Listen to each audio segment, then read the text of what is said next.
Welcome again to another episode of WisdomNet TV.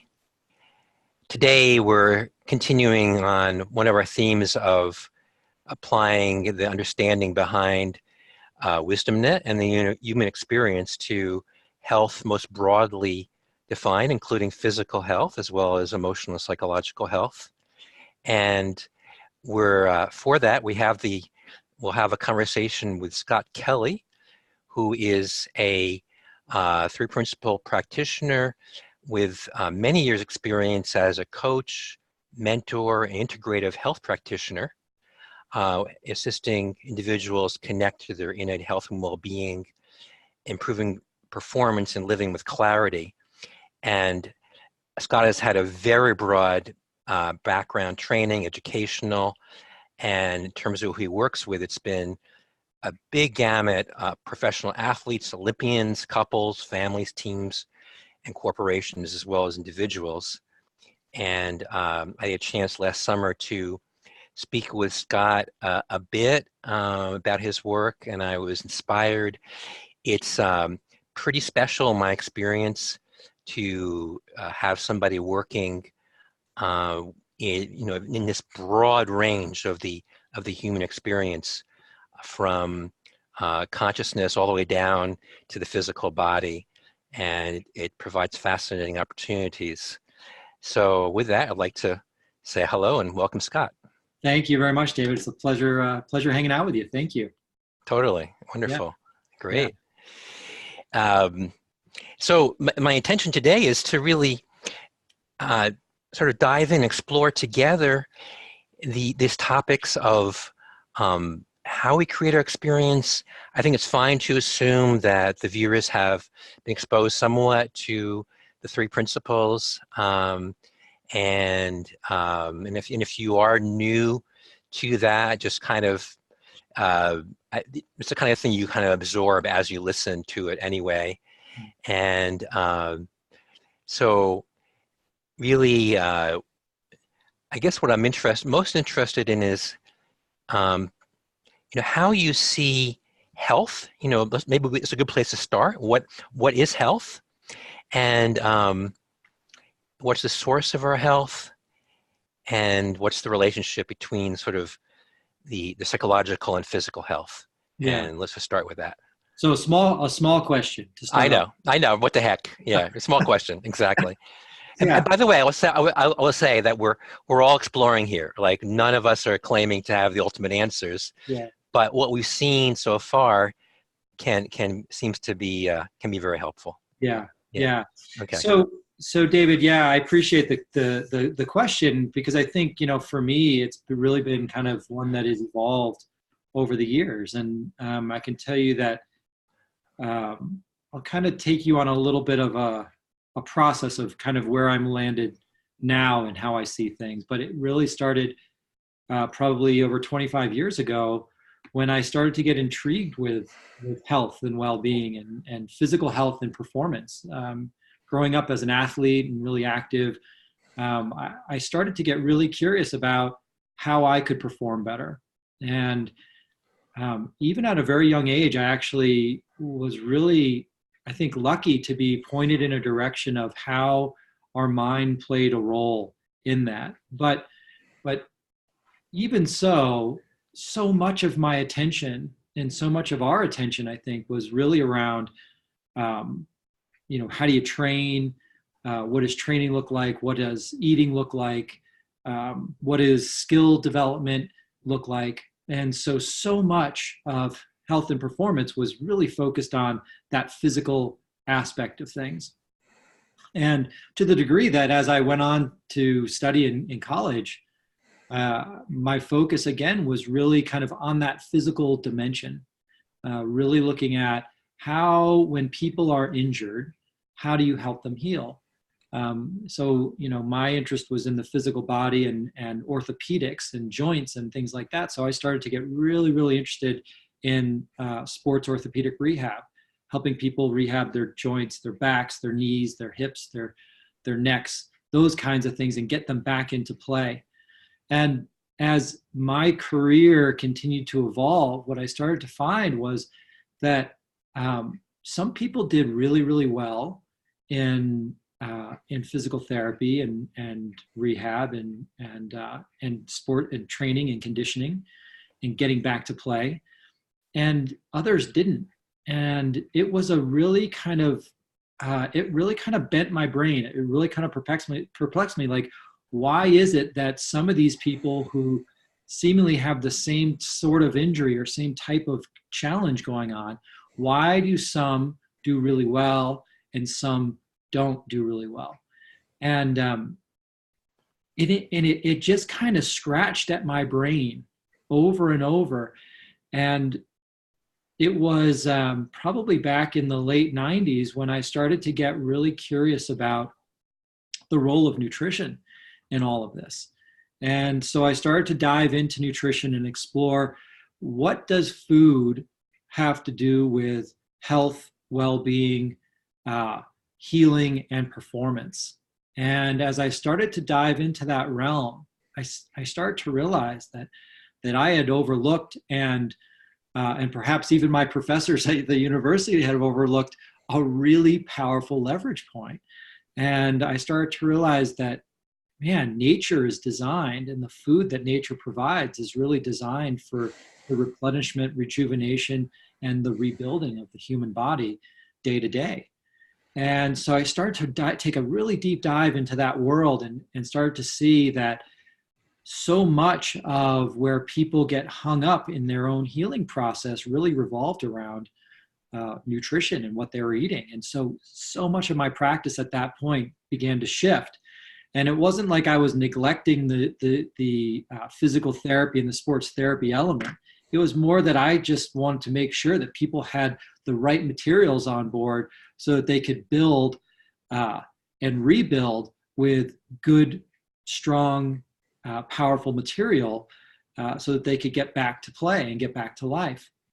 And I started to find that people healed much faster. And so much of my time then began helping people see the value of food and the importance of putting good food in the body, food that can help rebuild the system, help replenish the system, and help to decrease inflammation throughout the body. So as that kind of went along for years, I came to kind of the next jumping off point, which was starting to see that not everybody responded to food in the same way. You know, it was kind of like what I saw with the physical side of things. Not everybody did well in their physical therapy in the same way, and not everybody was responding to nutrition in the same way. And I got really curious about that. And you know, that's a whole nother topic in itself. But what it really kind of pointed me to was that there was a way in which there was something else deeper behind people's ability to adapt to the environment, people's ability to adopt new ways of eating and lifestyle. And I started to see more and more that was coming from the realm of state of mind. And that kind of launched me into that world of really exploring how state of mind really plays a role behind health, around well-being, around habits and change, and more importantly, transformation.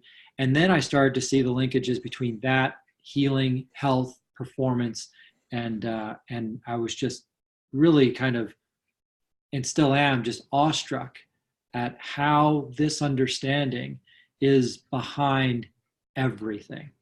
And that's so that's kind of where I am now, as far as kind of where you and I sit and where we've landed in this conversation, is that it's kind of been an evolution of looking at the body as this physical machine and treating it as this mechanical thing, and really starting to kind of understand more now that there are mechanical aspects, but there's really a ghost in the machine. And I'm so intrigued with putting the eye on the ghost in the machine rather than getting enamored with the mechanics of things. And that's kind of where I see health and well-being. that health and well-being are innately true for everybody. And it's more where we put our eye. Are we putting it on the mechanical dysfunctions of things, or are we putting it in a more powerful place, being that more kind of elusive, formless space of possibility and intelligence? Yeah, and I understand why, because I think the way, based on your evolution and based on what we both know about these principles, like that's really, these principles are really the source. They're the beginning of the whole experience. This is where it starts. Mhm. And then the other things that show up in form, like in the body, on the mechanical level, that's more at the effect. That's more downstream. That's more the result. And so it's natural to me that you'd keep looking, like, as you went, so what's behind this? Why do some people heal not so much? Okay, there's nutrition, and how come nutrition sometimes works, sometimes not? Okay, state of mind, and what affects that, and kind of keep looking for, really what's at cause. That's right. Yeah, That's right. And I'm glad you kind of see that, because it's really just been a natural evolution of right. not being attached to this idea that the body is this physical thing and that's it, and ignoring curiosity along the way. It's really been, I think for me, this honoring of curiosity as it kind of bubbles up or comes up through me, Yeah, honoring curiosity and saying, oh, wait a second, is there something more that wants to reveal itself, that actually has even more capacity for having a truly rich human experience. yeah, beautiful. Yeah. And to add to your curiosity, I like that you brought that up, because there's an openness to it and a lightness to it, that attitude, and where we are open to the new, less attached to what we've seen so far. So that's really, I like that feeling. I kind of lightened up just when you said, curiosity, because I'm really curious here. Yeah. Yeah. Yeah, yeah. Um, and the other note that I heard, which is inspiring to me, is this idea of possibilities. Mhm. Because what I've seen is the more we look towards the source, upstream to this place where we're closer to the realm of thinking and feeling and awareness, the more possibilities open up. Yeah. If we look at the effect, the possibilities can look very limited. If we just look at the body has a certain injury or something, it can, like, that mechanical level, we can get this sort of narrow focus that Yeah. limits us. So this idea of possibility, to me, it's like, okay, and there's so much more, and what could shift. And so I think that's my guess is it's that realm of more open possibilities is what's led to more powerful results for you in your practice. Would you agree with Yeah, that? I Yeah, would agree with that. I think, yeah, it started with me looking in that direction and yeah. seeing, oh wow, at the end of the day, there really is nothing but possibility. Right. Even though in the world of form, in this mechanical space that we're living in, there's still possibility in that too. That's true. That's true. Every level. Right, at every level, there's Exactly. nothing but Right. possibility. Yeah. And Yeah. the only thing that limits us from seeing that is uh, kind of the attachment to the ideas that we have around anything, and Yeah. with even just a little bit less attachment, with just a little bit Yeah. more curiosity about what else could also be true. Allows us to see more for ourselves, but more in those in and around us. And as I brought that into my own personal world, it was very clear that this was not that this was a little bit of foreign territory for most of the people who were walking into my office.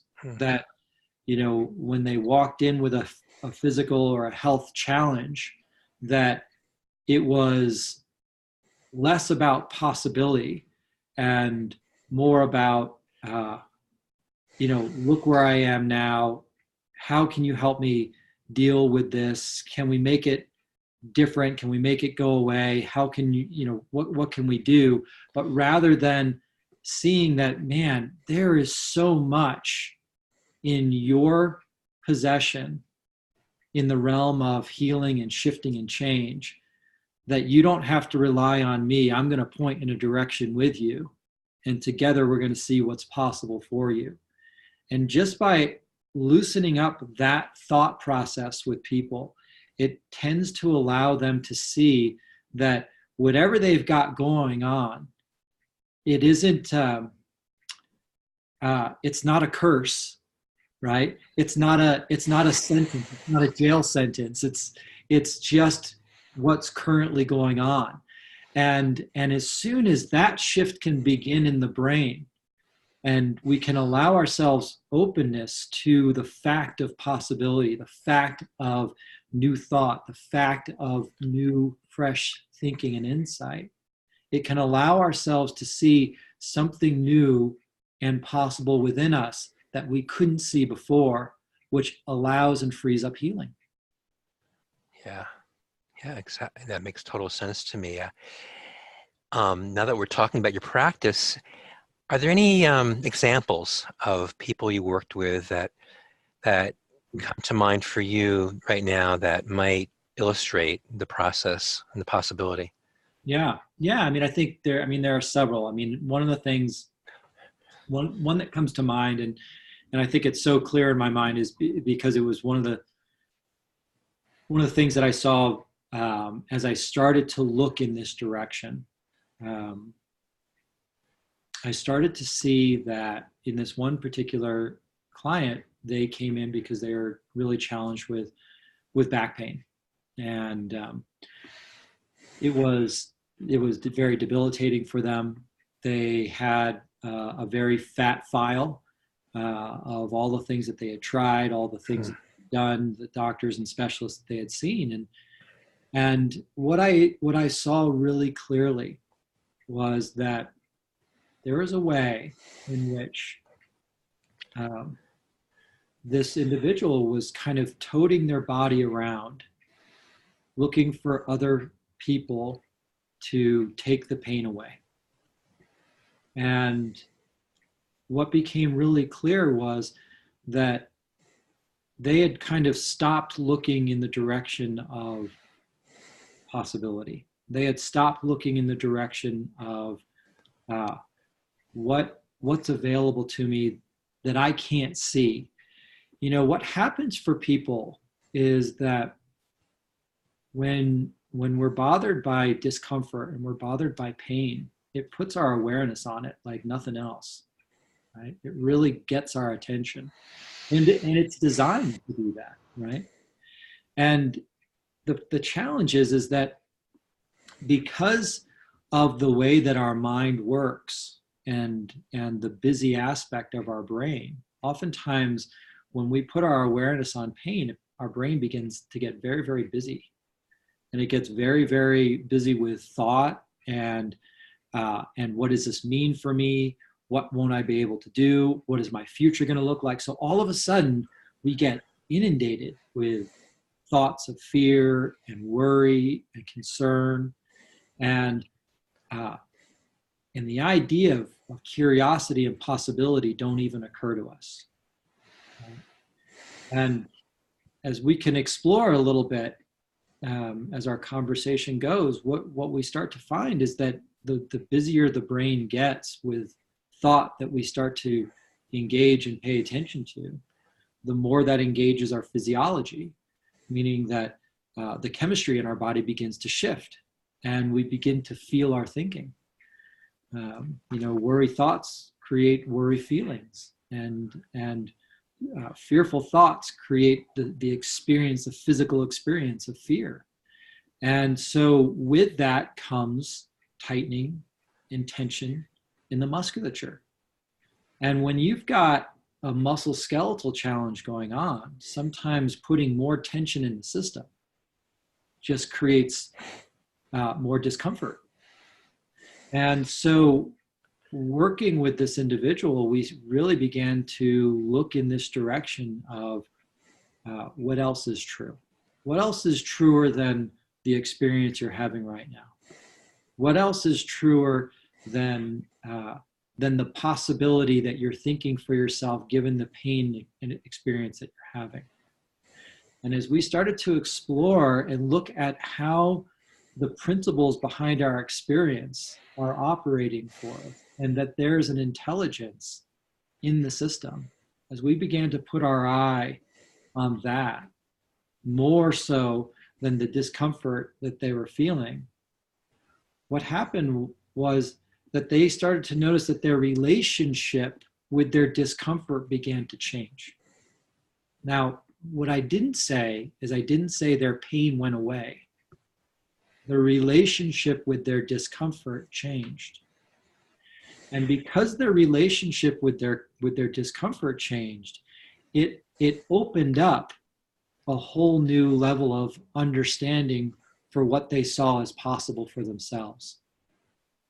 And once we begin to look in that direction, the physiology follows. The body became more relaxed, the body became more flexible, and all of a sudden, some of the pressure and the opportunity for physical and physiological healing was more capable of doing what it's designed to do. And so it was really what was missing in this fat file that this person had walked in was that they had never looked in this realm that is behind their physical experience. They had always been looking at their physical experience of proof of who they are, what they're up to, and what they're capable of in the future. And because they were only looking in that direction, it really constricts what we see as possible for ourselves, which creates more worry and more fear. And all of a sudden, our mind goes crazy and starts to think, well, am I going to be able to get back to work? Am I going to be able to make a living? Am I going to be able to have romantic relations? Am I going to be able to have sex? Am I going to be able to do the things that I really enjoyed doing in life? And when we're kind of working from this worried state, the only ideas that generally occur to us are worried answers. And so we don't really gain any traction there, but we continue to kind of stir the pot. And ultimately, at some point, we have to decide, is this a helpful path for us, or is there more on offer that I'm not looking to? Yeah. Right. And what I've seen is that that's really an observational process. We can just observe. If we're pointed in this direction, exposed to what you're sharing, we can look for ourselves. Okay, is it true? Oh, yeah. These thoughts, these stressful thoughts, I feel the stress emotionally. I feel my body tighten. And okay, that's true. And if I, open to something else, to a quieter space, or just notice it naturally calms down on its own. Oh, look, I feel a little more relaxed and my pain is somewhat less. So it's, I don't think we're asking people to take this on faith here. We're like saying, hey, look for yourself, which is ultimately the power of it, because it's actually what's happening. Yeah. Yeah. And I think too, David, I appreciate you pointing that out, because I think really in a very, very simple way. Yeah. Very, very simple way. We've all experienced this our whole lives. Right.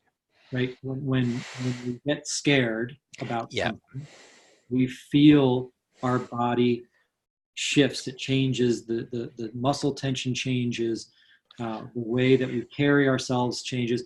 When we're feeling in a low mood, the way we hold our posture changes. When we're in a higher mood, the way our posture changes. I mean, it is all just one thing, right? Just one thing. And so it's not necessarily about, getting out of pain or changing health as much as it is just look at the fact that it has always been true. Right. It's always been true. Yeah. Yeah. And it's true moment to moment. One thing that has helped me around understanding pain, let's say physical pain, is that the experience really is moment to moment. It's not solid. It's our mind creates this idea of pain, and that thought by itself gives us an experience of something that's real and solid, and appears like it has no breaks. Yeah. But the more we soften around all these ideas, even the language, sometimes I find it helpful in myself or with a client, because I have my own coaching practice, to use different language, see what works language-wise. Maybe it's sensation, just notice how it shifts, because what I've seen in a given moment, there's always an opportunity to soften my thinking, which is also a kind of a softening of the body. And just that could take even just the edge off the physical sensation or pain, which is encouraging. We're not a victim. I mean, that's, to me, one of the key themes in this whole field of the principles and this understanding, is that we're not a victim. Experience comes from within us. And that's where we come back to the possibilities, and not just the possibilities for the future, because a lot of us understand that things can shift, open up, but the possibilities right now, like right now, even as you're listening to this or watching this show, it's like, can you notice how you feel in this moment? Any tension, any straining, and could you ease that? Could you be open? Just be more curious. Yeah, that's right. And you're absolutely right. We use language in a way. We oftentimes use language innocently against ourselves. Yeah. Pain is a thought generated word pointing to something. But, what I heard you pointing at was this idea that pain is this thing, this solid, immovable thing. But what's really true is that if we peel back the label, what we realize is that pain is pointing to a process, an ever-changing process. It is always shifting and moving and shifting and moving and shifting and moving. And if we lose our appreciation for that, for the fact that it is shifting and moving, we will get locked on the pain, the word itself, the experience of itself, and that is where we kind of have put our feet hard in the ground and are no longer moving with the current of life, no longer moving with the current of the intelligence behind life. But it's not that we're not going to have pain. It's an experience that is designed for the human experience, and it's not about not having pain. Right. It's about realizing what's actually true about pain, is that it is a changing and moving and shifting process, not a static state. And what's true about that, David, is that is what's absolutely true behind all of our experiences. Every label, everything that you can come up with around health, any sort of diagnoses, the diagnosis is it's a word, it's a thought created word that's pointing to something. But what it's pointing to is a process. it's not the thing itself. It's pointing to a ever shifting and changing process. And that's where the possibility is. It's in the shifting and changing process. Exactly. In that process. Now, at another level, part of the principles, aside from, how this is all shifting and changing, and that thought is really at cause, thinking in the moment, creating our experience on multiple levels. We also have this, the principle of kind of an intelligence that's embedded in the universe, in us, in nature. It's called the principle of mind. But this intelligence that's built into us that is behind how life working and functioning. And I'm wondering how you see this intelligence working in the healing process, and particularly how pain might actually have intelligence behind it. Yeah. Specifically. Yeah. I think in my experience, the intelligence is intelligence. Yeah. It's not like sometimes it's not intelligent. Like if what we're looking at is that there is intelligence behind everything. If that's what we're really, if we're looking at the fact of intelligence, then the question then becomes, where is the intelligence behind my current experience? And what is the intelligence inviting me to? What is it inviting me to see? What is it inviting me to hear? What is it inviting me to experience in this moment, beyond the ideas that I'm generating about it? The ideas that we generate around it generally revolve around the personal, right? What am I supposed to do now? How can I get better? This is interrupting my lifestyle. It's interrupting, my ability to go play, so on and so forth. It's very, very, very personal. Yeah. The fact is that intelligence isn't personal at all. Intelligence is just, it's there to help us. It's there for the expansion of consciousness, period. That's it. There's intelligence behind life for the expansion of consciousness.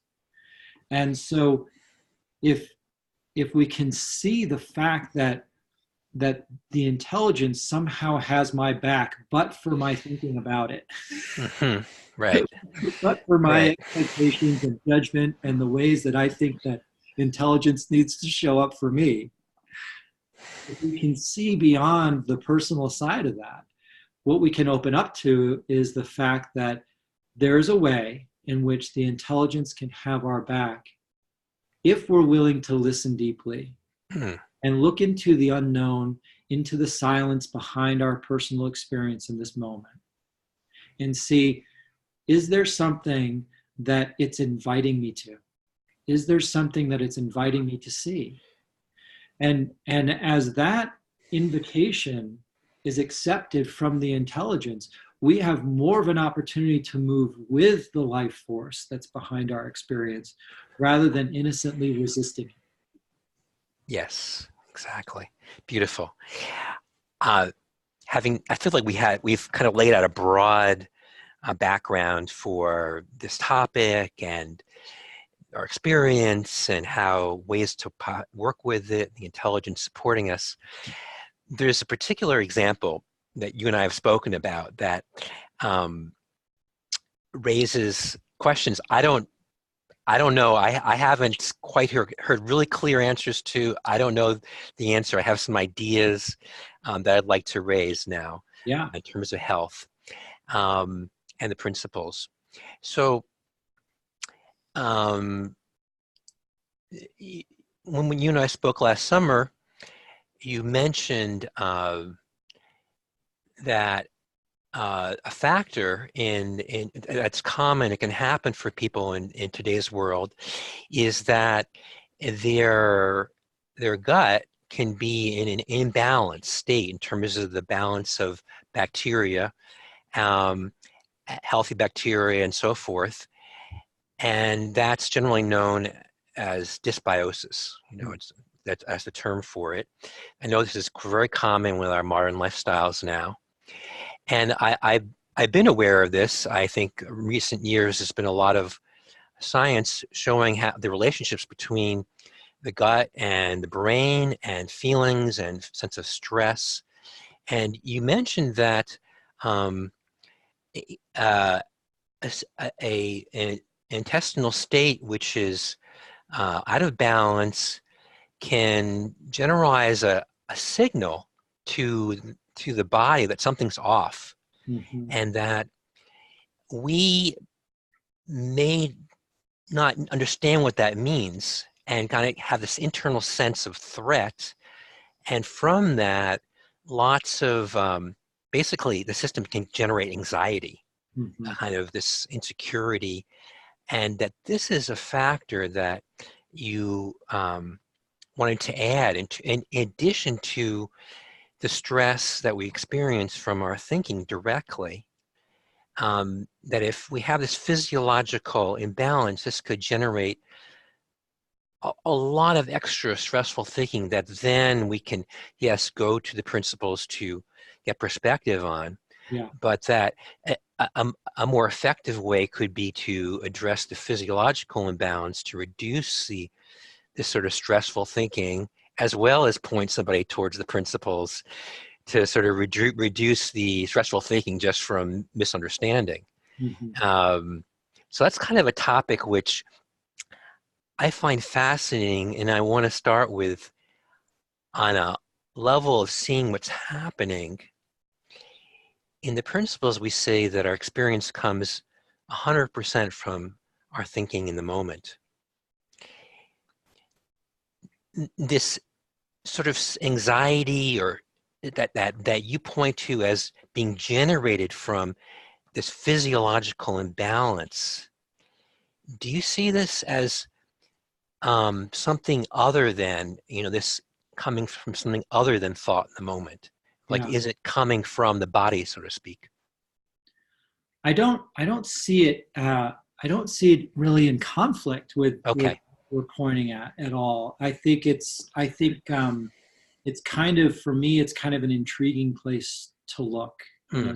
So first of all, I think it's really important to kind of recognize that when we're talking about the formless intelligence behind life, Hmm. and we're talking about the form of the body and physical health, there is no difference. It is the same. The formless and the form are the same, but what we have a tendency to do in our human brain is to kind of separate them. We say, okay, this formless intelligence, I can't see it, feel it, touch it, but it's there. And this body I can see, feel, and touch, so it must be more real. But if we kind of go back to this idea, this understanding of the intelligence behind life, the intelligence behind life is ever flowing and inviting us to see something more for ourselves, so our own experience of consciousness can expand. Right now, that being said, the way I see it right now in my own personal experience and work is that when we look at how thought is experienced through our body, through our mind, it's oftentimes said in the principal community that we're feeling our thinking moment to moment. Right. And so the question then becomes, well, if I'm feeling my thinking, then should I change my thinking?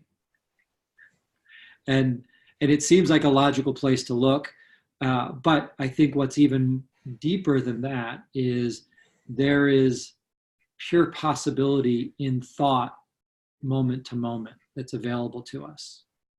Okay. Now, humans have the gift of memory. Humans have the gift of pattern making.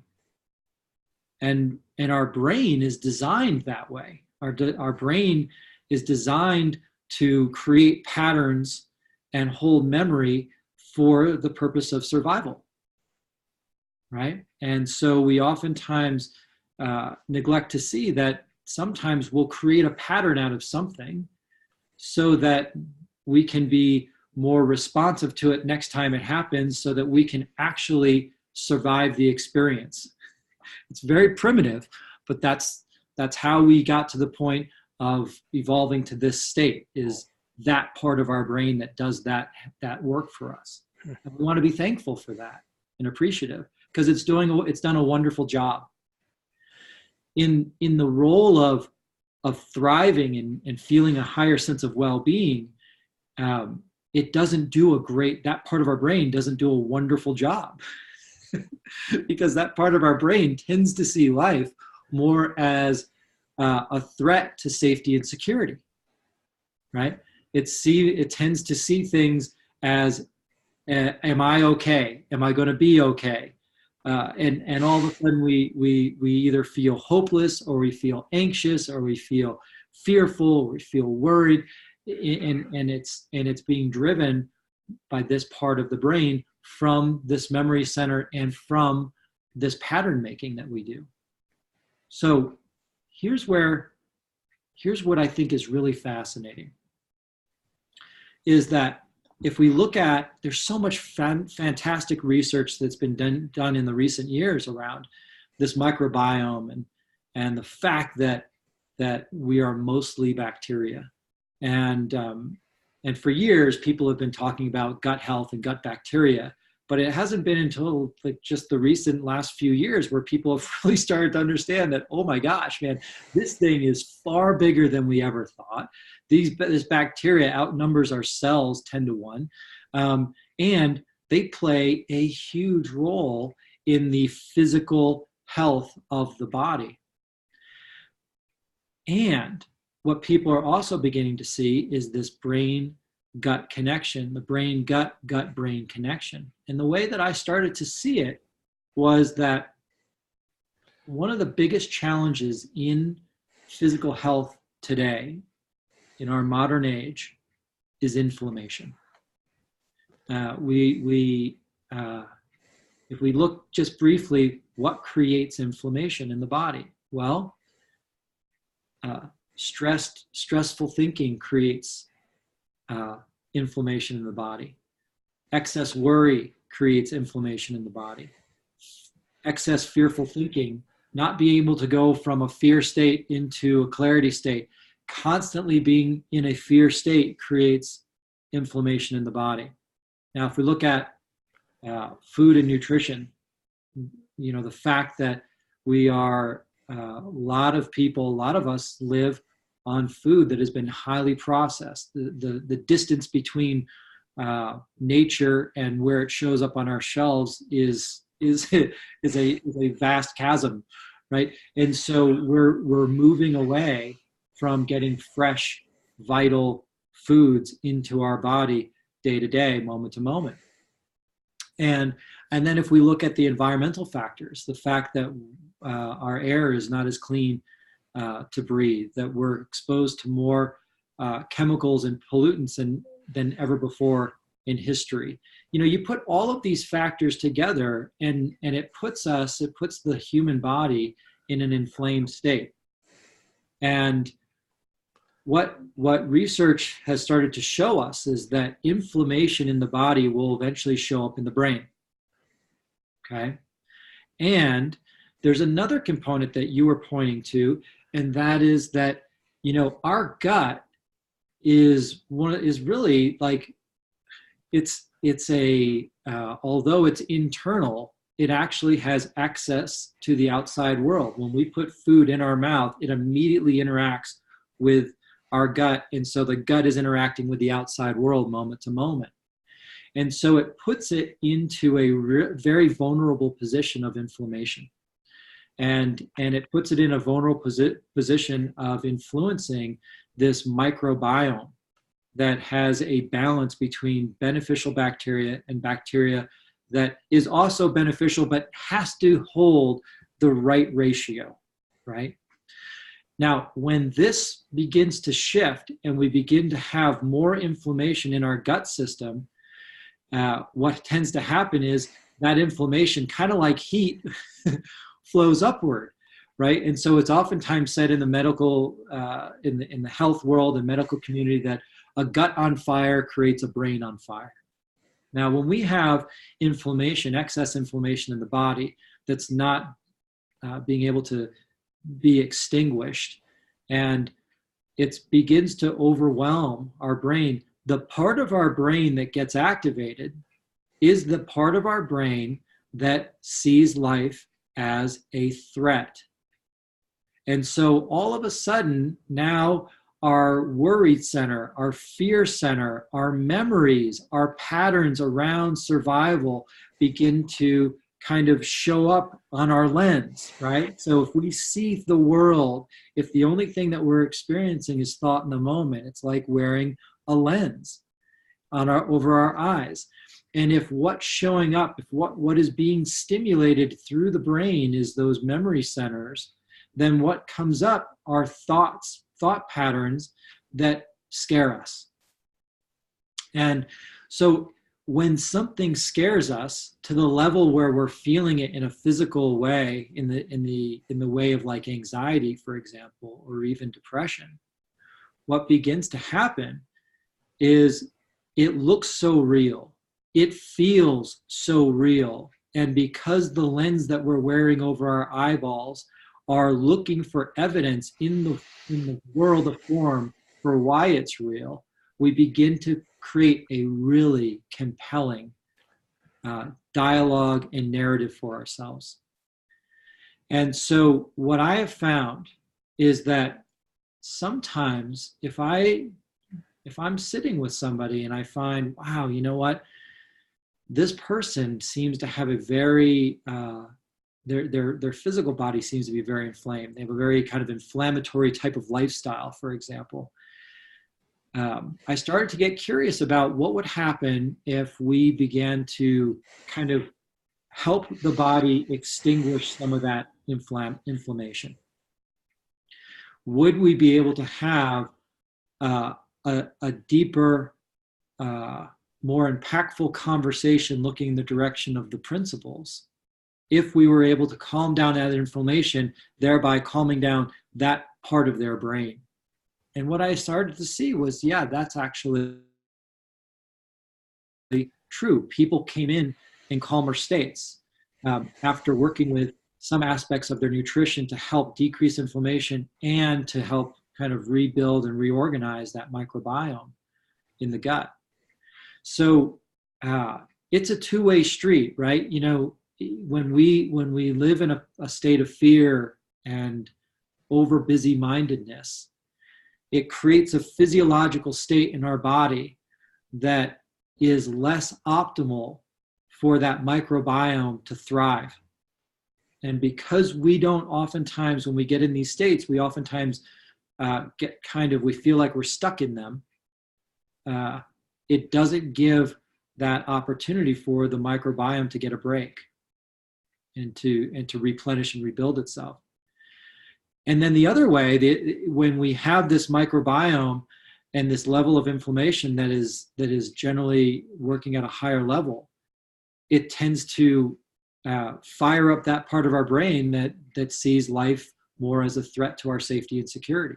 So all of a sudden we have this two-way traffic that isn't giving us a break moment to moment.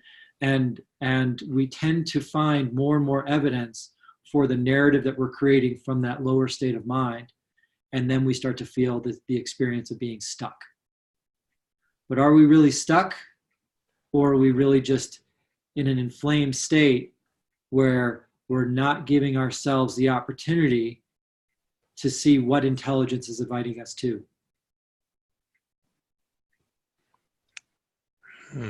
Yes, yes. I really appreciate how you just painted a very broad picture of the interaction between these different systems in the body with the bacteria and the inflammation, and also the brain. Um, Begins to move towards a sense of wholeness of how it all works together, Yeah. which I think can be very helpful for us to come to feel and to get that sense of connectedness, Yeah. and in a way that then can allow the system to quiet down.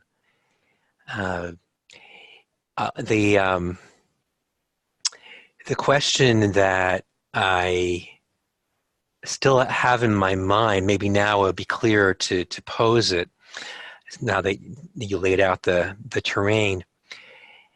Let's start with the inflammation activating the brain center, which generate narratives around safety and survival, and thereby generating fear.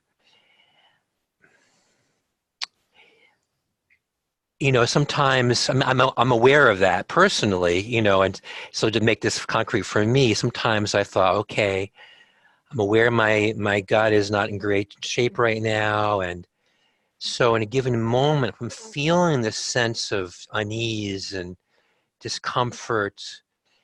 It starts to look like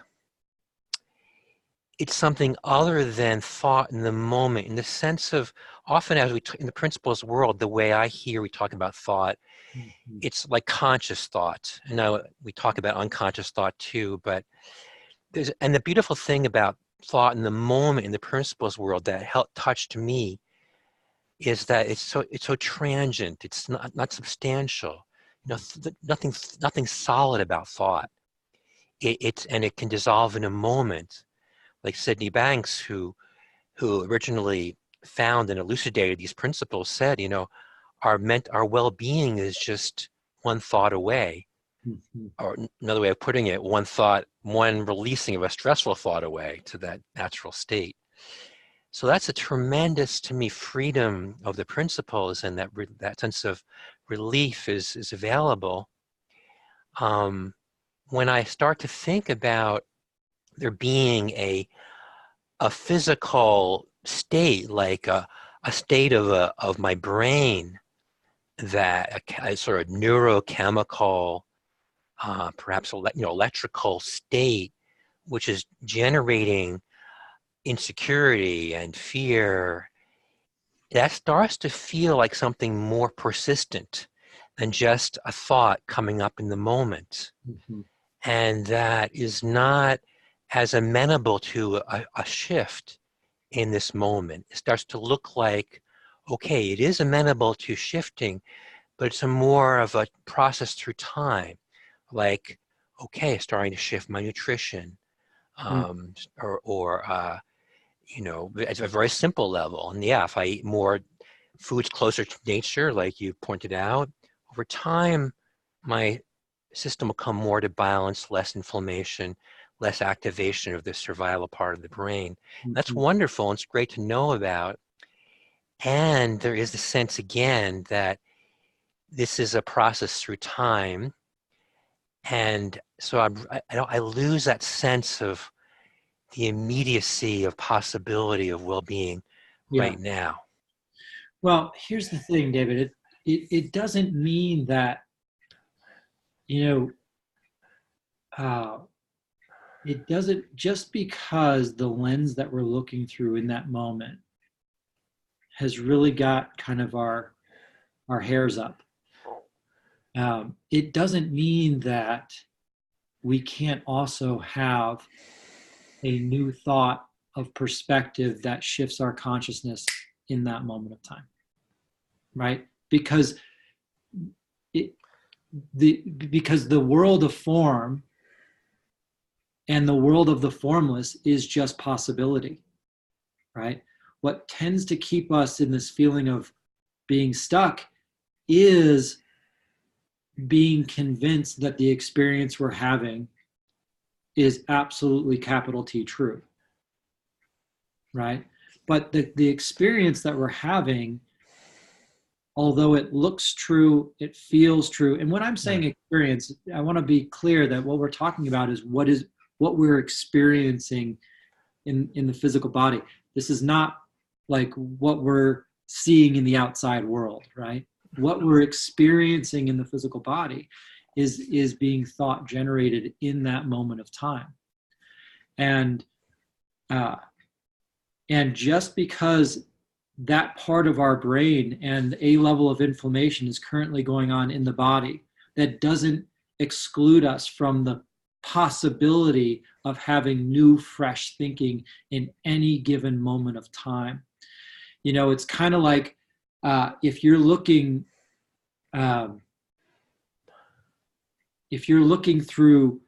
lenses, if you've got goggles on and these goggles are really scratched and you can't see clearly through them, it doesn't mean that you can't suddenly see something that you didn't see before. Even through those goggles that are scratched. Through those same goggles. Exactly. You can still, when we hold the understanding of the intelligence behind life, when we hold that as possibility for ourselves, it gives us an opportunity to see something for ourselves that we couldn't see if we were convinced that the scratches on the goggles is all I got, it's the best I can do, and it's painting my future, right? The scratches in the goggles is just where my attention is right now. That's all it is. But between the scratches is clarity. Between the scratches is where we have the greatest realm of openness and possibility for us.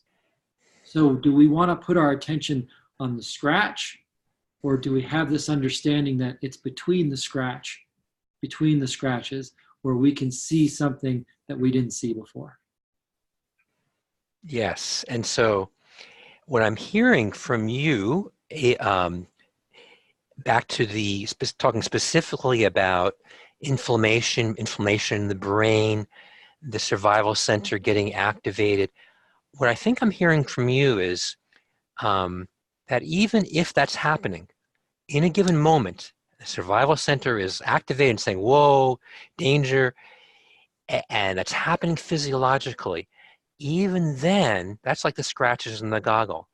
Even then, there's a possibility to see, in a moment, to see between the scratches, and in a moment to come back to the well-being, which is our natural state, even with that physiological process happening. That's right. That's right. Because here's the thing, and I'm chuckling because I'm glad you pointed that out, because if that weren't true, right, then what it would mean is that people would have to be this unbelievably clean vessel, that they would have to be living off the cleanest food, and that only the people who are eating the cleanest food and living the most pristine lives would have the opportunity to have a shift in their consciousness and awareness.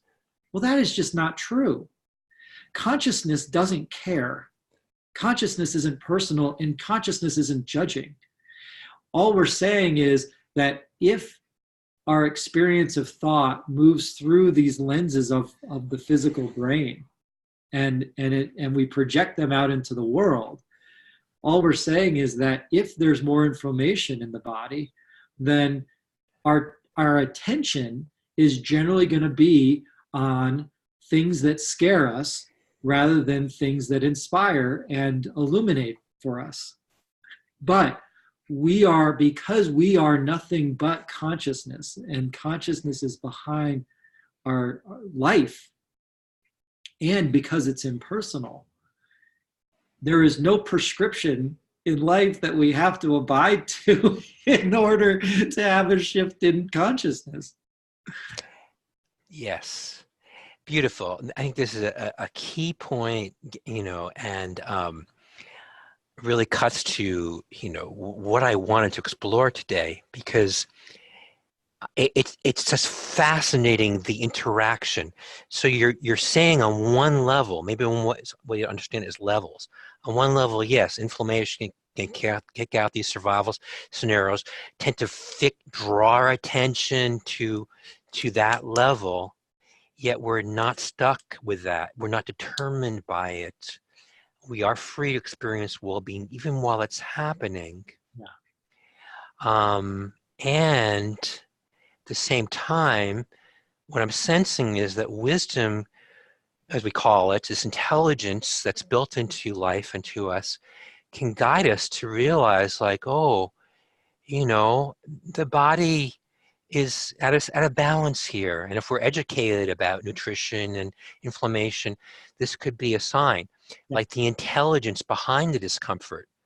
Oh, yeah, this feels, well, okay, I'm inflamed, and some of it's from the body.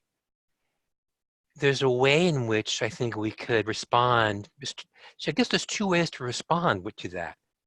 One way is to get upset about it and go, and kind of feel stuck, a victim of it. That's where I was coming from initially. Oh, I'm inflamed.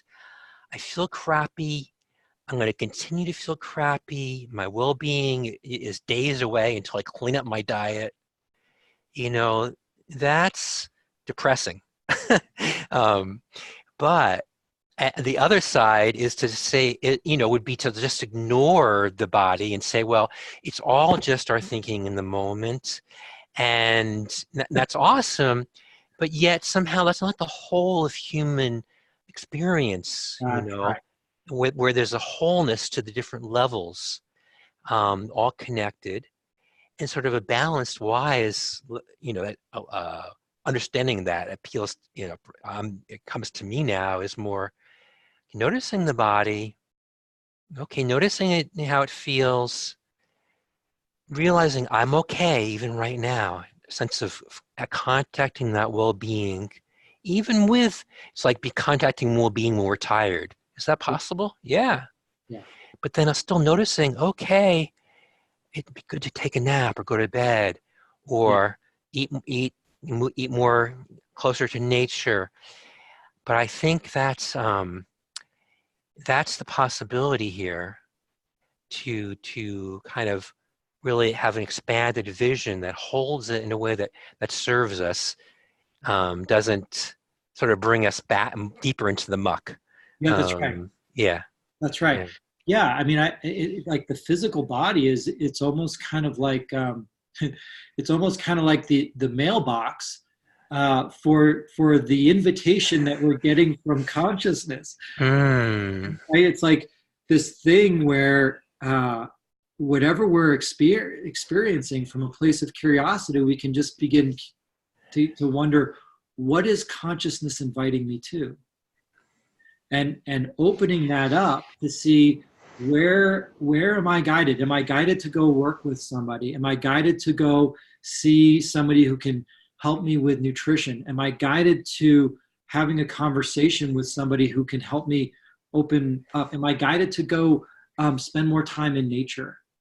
Am I, that's all it is it's just a moment-to-moment invitation. And it just turns out that because the human body and its connection and sense to the world is so heightened that it tends to get our attention. So it turns out it's a wonderful mailbox for consciousness to put an invitation.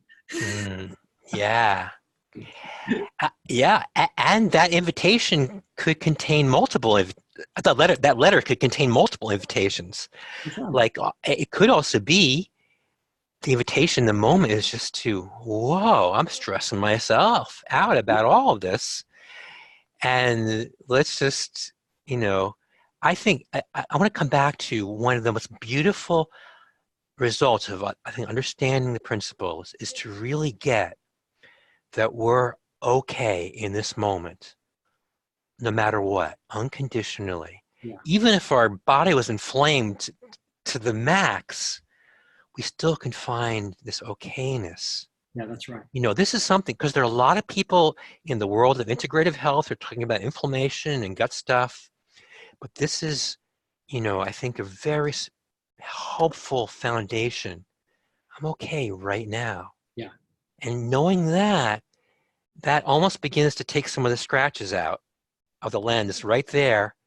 And then, okay, is it nature or walk, go to sleep, eat Yeah. better? You're right. Yeah, no, Yeah. I love that, David. I think, what you and I are pointing at here is it's not about passivity in any way, Right. right? And to your point, what we're also pointing is the fact that we're okay no matter what. Yeah. Whatever our physical body is experiencing, behind that, there's a place of well-being and okayness, no matter what our physical body is experiencing.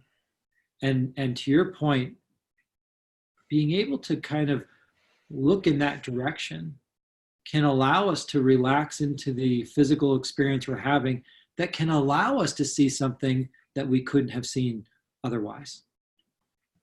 On any level, it could be the level of some internal psychological insight, or it could be something very practical like That's exactly time right. for a nap. That's exactly right. Right. That's exactly right. Because it's all the same. Yeah. It's all the same. A nap, an invitation for a nap, is no different than an invitation to how to take a medication. It's Right. all the same. It's all in the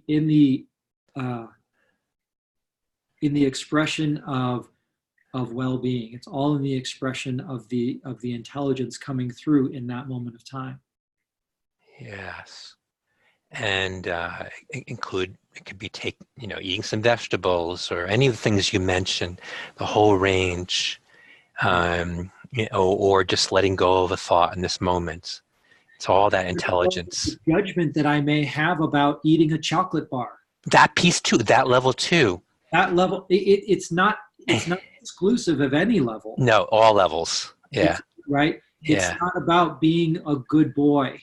Yes. Or a good girl. Right? It's about being free in your mind, and Yes. then seeing how the intelligence can guide you if we're willing to listen and respond and listen. Yeah.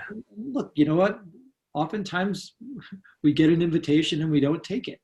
Well, that's true too. But it doesn't care. It Right. doesn't say, "Oh no, David's been Right. bad. Take my last invitation and hold a grudge." Right. All right, send another one out. Exactly. Another one out. Yep. They keep coming. We always get another invitation every moment. That's right. That's true. So we're back to those open possibilities. It's That's right. always fresh and available. Yeah. Beautiful. So, wow, we painted a really broad, open picture here of how this can work and the intelligence and what's available. I feel lighter about the topic now that we've explored this. Awesome. And I'd like to give the audience an opportunity to learn how to connect more with you, with your work, and your offerings, whatever you can say might be helpful right now. Yeah. Thanks for that, David. Yeah, you can visit my website. It's scottkellycoaching.com. Okay. And explore some of the offerings that I have there, from doing work in a one-on-one forum to doing virtual work, online courses, to retreats that I offer, from small group to larger group to excursion immersions that I call them, where we kind of decide to take an adventure out into nature in some way, and we explore this understanding from how nature is pointing to this in a way that is so helpful and is impersonal. And so there's lots of ways that we can explore together. And that's scottkellycoaching.com. Wonderful. Great. I love how, as you just mentioned in your work, there are multiple ways that you can reach people, assist them. It's almost like different avenues, different languages. There's the language of nature. There's the language of speaking, individual, group, different ways that we can get touched, because the message is all over, right? Those invitations and these letters are coming in many forms, always. Always. Yeah. Great. Beautiful. On that note, Scott, thank you. I really appreciate sharing this so wide and deep and open with you today. Yeah, awesome, David. I appreciate the invitation, and it's always a joy to sit down and have a great conversation with you. So thank you. My pleasure. Okay. Bye, everybody, for now. Be in touch.